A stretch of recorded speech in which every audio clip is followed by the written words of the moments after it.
উনি সফরে বেরিয়েছেন হাদিস কালেকশনের জন্য। প্রচন্ড শীতের রাত,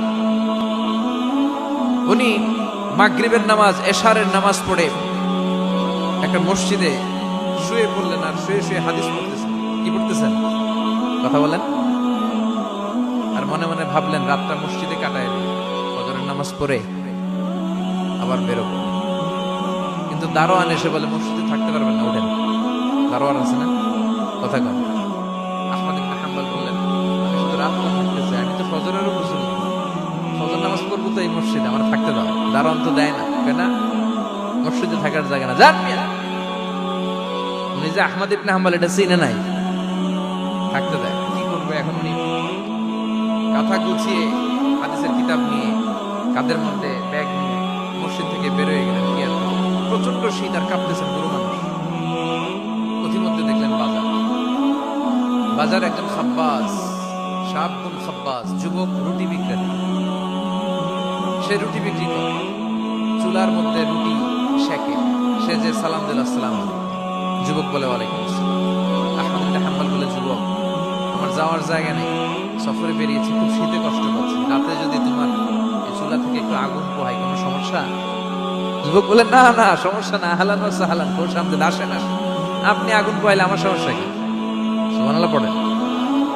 আল্লাহ শুকরিয়া করে উনি বসলেন, আর আগুন পোহাচ্ছেন। আর খেয়াল করলেন যুবক রুটি বানায় আর পরে আস্তাগফিরুল্লাহ, রুটির দলা বানায় পরে আস্তাগফিরুল্লাহ, খামির বানায় আর পরে আস্তাগফিরুল্লাহ, রুটি নিয়ে উনুনের ভিতরে চুলার ভিতরে সেকা দেয় আর পরে আস্তাগফিরুল্লাহ, দোকানদারের কাছে কেউ আসলেই সে রুটি দেয় আর পরে আস্তাগফিরুল্লাহ, ক্রেতার কাছ থেকে টাকা নিয়ে ক্যাশ বক্সে রাখে আর কি পড়ে, আবার রুটি বানানো শুরু করে আর কি পড়ে, খালি এইটাই পড়তেছে। ইমাম আহমদ ইবনে হাম্বল তো আবার কি, এটা আবার কেমন যুবক, খালি আস্তাগফিরুল্লাহ।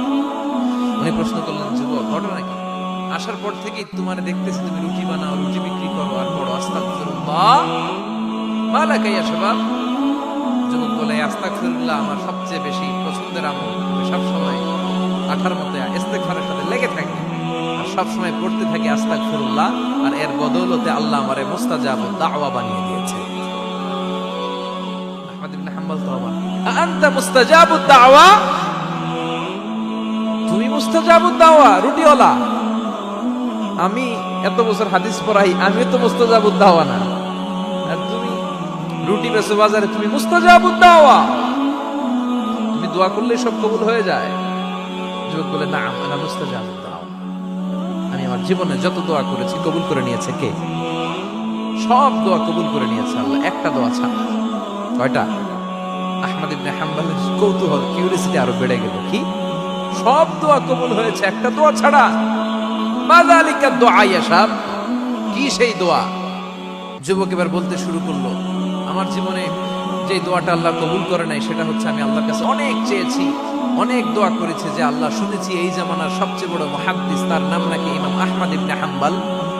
আল্লাহ তোমার কাছে আমার চাওয়া আমি যেন এই ইমাম আহমদ ইবনে হাম্বলের দেখে মরতে পারি, আমি যেন ইমাম আহমদ ইবনে হাম্বলের হাতে হাত রেখে মুসাফা করতে পারি আর তার কপালে একটা চুমু এঁকে দিতে পারি। আহমদ ইবনে হাম্বল আবেগপ্রবণ হয়ে গেলেন, চোখের পানি ছেড়ে দিলেন, বললেন যুবক তোমার এই দোয়াটাও কবুল হয়ে গিয়েছে। আহমদ ইবনে হাম্বলের দেখা সাক্ষাৎ পাওয়ার জন্য আহমদ ইবনে হাম্বলের বাড়িতে তোমার যাওয়ার দরকার নাই, আহমদ ইবনে হাম্বল তোমার দরবারে ছুটে এসেছে। আনা আহমদ ইবনে হাম্বল মুহাদ্দিসুদ দাহর, আমি নিজে